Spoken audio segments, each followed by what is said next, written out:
What's going on, everybody? Welcome back. Welcome back to me. It's my first video I'm filming since I got back from vacation. Did you miss me? No, you didn't, because I banked up a lot of videos before I left, so I didn't even miss a day. I was gone in Utah for 12 days and banked up a bunch of videos before I left. Thanks to Alex for sending in a bunch, and for Gil over at Wild About Sporting Goods for sending in a bunch of stuff so that I could film a bunch before I left, just to make sure you guys were all covered. So let's dive right back into it. I had a great time in Utah, by the way. Carried this most of the time, and it performed amazing. So more to come on this, and more to come on the full dress custom version very, very soon. I told you I had to send it back to Jason at VC Edge. It's on its way back to me now. Today is Tuesday. It should be in the mail tomorrow, and we will have an unboxing very shortly. All right. So anyway, Alex over at the Watch and Cut channel sent this Boker in. So let's talk about that now that I've rambled on about my vacation. And one last thing about the vacation, I'm going to try to put together an actual vacation recap. I met Eric, a couple of knife guys out there, got to see a bunch of cool stuff, and then we did a bunch of wheeling down in Moab. So I plan to have a vacation video out in a week or so. I need to put a bunch of clips together and do a little voice. It's editing crap. I should just hire Alex. But anyway, Boker Plus Mini Kwaiken. This is a Lucas Burnley design. And this one is a Blade HQ exclusive. So this is not really my style of a knife. This blade shape, I've talked about this before when I've done some other Kwaiken videos.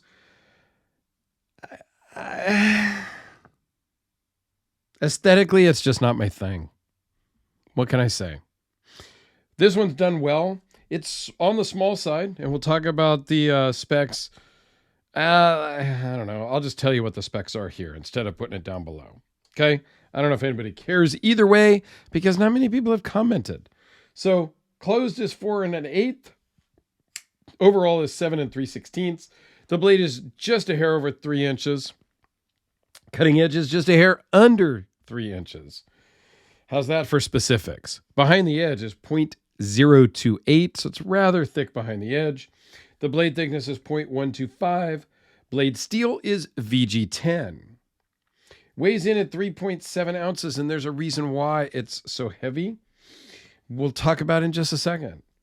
Overall thickness is 0.506, and it runs on IKBS bearings.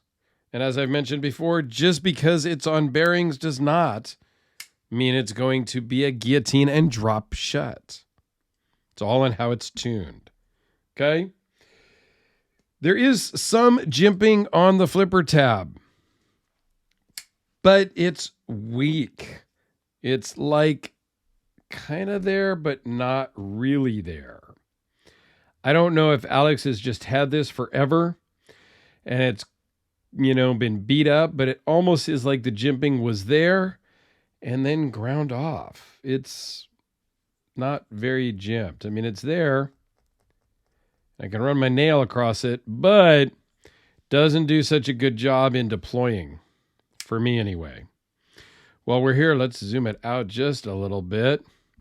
Has a beautiful stonewash blade. Brass bolsters. That's where you get a lot of the weight, because brass is heavy. Micarta scales.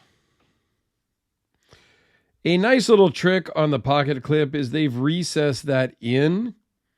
And I talk about that a lot in deep carry pocket clips, how I wish companies would recess in the pocket clip like they did here on this Kubi. It's needed here. I wish they would have done a countersunk screw head, but this is needed because, well, then it's going to slide in your pocket better. It's not needed here in this orientation because, well, your pocket's going to stop right about there. But it does make it nice and clean looking. So I appreciate that attention to detail.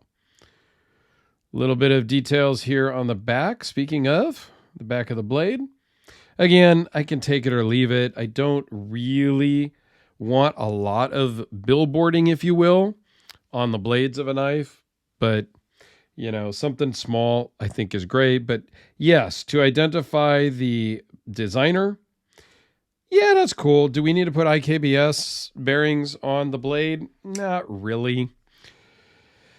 It feels good in hand. It works great in the pocket. If you're into the Kwaiken style of blade, this is a really good kind of EDC size for most people. You don't need a great big knife to EDC. Like this here with a 3.6 inch blade, that's kind of on the big side. That's what falls into my range for my hands and my preferences, but that's not for everybody. The benefit of this is it's 1.6 ounces and disappears in your pocket. Okay, here it is next to the Spyderco Delica. Next to a AA and D cell battery. And we can't forget about the Sharpie. So it's a cool knife. Not my style. I do like the contouring on the blade. Has kind of this narrow part here in the middle. I just think that looks nice. You know, whatever. I can appreciate the finer details. But it's a cool knife. This one was a Blade HQ. Bleh. Just back from vacation. What can I say? You're going to get some bloopers. But I don't edit them out because that's a pain. Blade HQ exclusive, if I didn't already mention that. These are still available at other retailers. I think this particular one is sold out at Blade HQ. Discontinued, whatnot. But they have other styles in all titanium. I saw some black ones. I saw some other options, if you will, online. So if you're interested in something like this, go check out Boker Plus. And please, go link down below to Alex's channel. Please go check him out. I will also link to Alex and I's live stream channel, EDC Hour with Dirk and Alex. Little shameless plug I'll throw in there down in the description. If you have not checked it out yet, please go check it out. Trying to grow that channel, and all the help would be appreciated. And it's got some cool stuff. So thanks a lot, guys. Have a great day, and please go check out Alex's channel as well.